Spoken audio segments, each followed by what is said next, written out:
Salut, c'est Trado. Voilà ma vidéo de mise à jour pour l'indice parisien.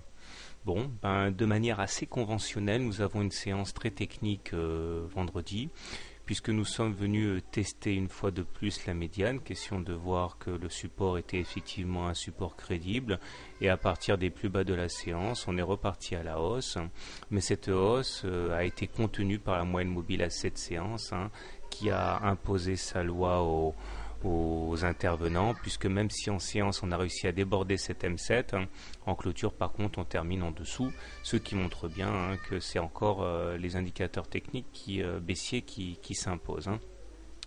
Je vous rappelle que tant qu'on n'aura pas cassé à la hausse la moyenne mobile à 20 séances, on ne pourra pas parler d'autre chose que de tendance baissière. Alors globalement, on est condamné à faire des rotations à l'intérieur de la partie haute de la fourchette d'Andrews bleue, et ce sera le cas tant qu'on n'aura pas clôturé significativement au-dessus de cette fourchette d'Andrews bleue.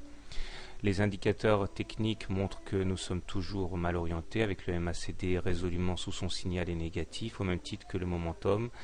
Le stochastique est dans sa zone de survente et la présence d'une divergence haussière ici, je vous rappelle que la divergence haussière, c'est le fait qu'on a fait des plus bas sur les cours mais pas sur l'indicateur, ouvre la voie à un rebond technique qui pourrait bien se pérenniser jusqu'à la M20.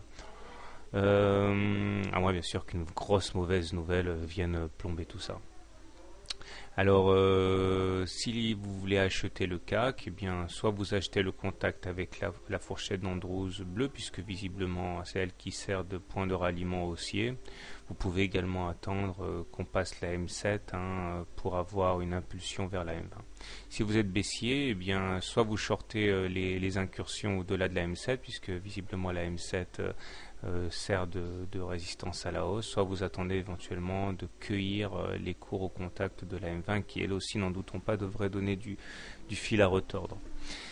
Quant à moi, vous savez, puisqu'on est au-dessous d'une M20 baissière, je suis plutôt favorable aux ventes sur rebond plutôt qu'aux achats. Enfin, encore que, comme vous le savez, ça fait 2 jours maintenant que le rebond technique est en action, mais cela ne préjuge en rien de la pérennité du mouvement haussier. Surtout qu'en hebdo, comme on va le voir maintenant, eh bien c'est pourri. Cela faisait un bon moment qu'on s'était pas retrouvé sous une M20 décroissante. En fait, la dernière fois qu'on était sous une M20 décroissante, c'était le 3 mai, et sur la période qui a amené les cours jusqu'au 23 août. Donc là, on est en place pour continuer le mouvement correctif, puisque la tendance est baissière à moyen terme. On est en dessous d'une M20 décroissante. Les indicateurs techniques sont mal orientés, le MACD vient de basculer négatif alors que ça fait déjà 3 semaines qu'il était sous son signal, le stochastique plonge vers sa zone de survente et le momentum est également négatif maintenant. Nous avons notre nouvelle fourchette d'Andrews rose qui pointe pour objectif le ralliement de la médiane, à savoir les 3500, et cet objectif de référence restera d'actualité tant qu'on n'aura pas cassé à la hausse la fourchette d'Andrews rose.